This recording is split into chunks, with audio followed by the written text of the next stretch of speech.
Well, moisturized skin has been proven to act as a barrier, preventing moisture loss and shielding you from external elements like pollution, UV rays, and of course, that harsh weather.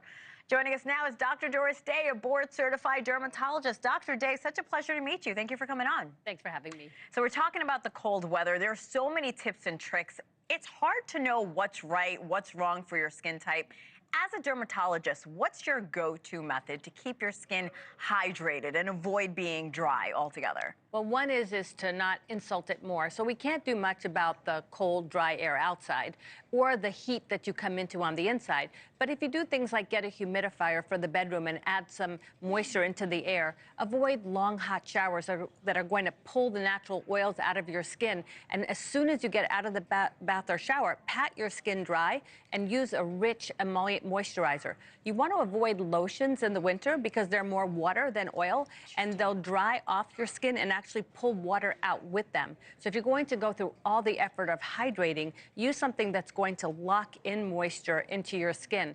And then, of course, avoid overwashing. Nobody wants to get the cold, get a cold or the flu, but if you don't want to get sick, don't touch your face. You can't sanitize your hands to where they have no germs at all. So be careful about overwashing or using super hot water when you wash your hands. And every time you wash, moisturize and avoid excess hand sanitizers. Such good tips. A lot of experts say prevention is key when it comes to dry skin.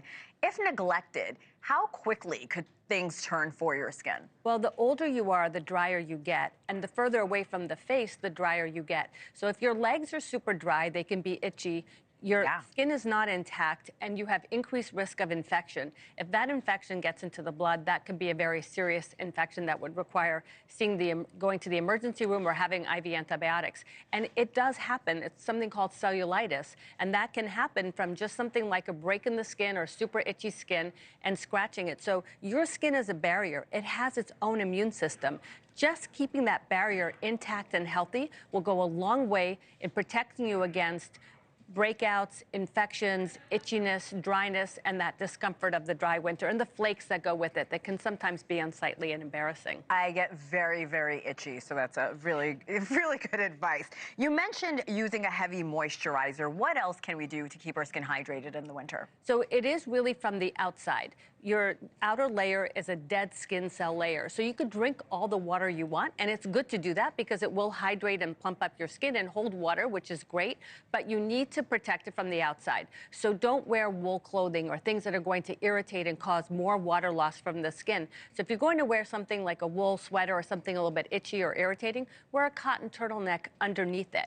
And then it's also that prevention is not doing things that are going to pull more water out. So it's that humidifier, it's locking the moisture in, and not taking those long, hot showers that are going to cause excess dryness of the skin. Doc, how do you know if it's dry skin or something more serious like eczema? What should we be looking out for? Dry skin can trigger eczema, and there is a type of dry skin eczema called asteatotic eczema, which is eczema from dry skin. If you're prone to eczema, it can be that. But eczema tends to be juicier and kind of redder and a little bit more inflamed. Dry skin is actually dry and flaky, and it can be red, but it's a totally different look, and it's also on different parts of the body. So eczema can be anywhere, but tends to be in the folds in children, more on the extremities.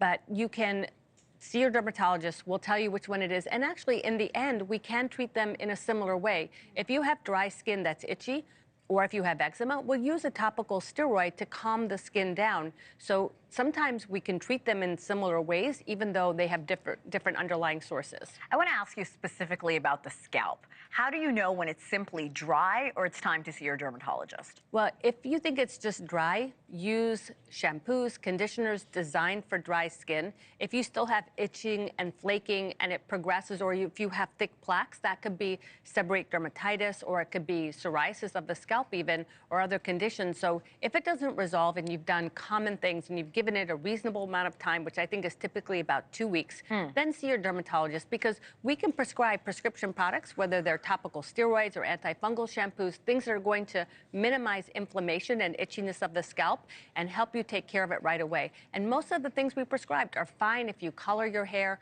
and will preserve, because if you over scratch and rub your scalp, you can cause some hair loss. So it's something to take seriously. Thanks for watching. Go to joinnn.com to find NewsNation on your television provider. And don't forget to click the red subscribe button below to get more of NewsNation's fact-driven, unbiased coverage.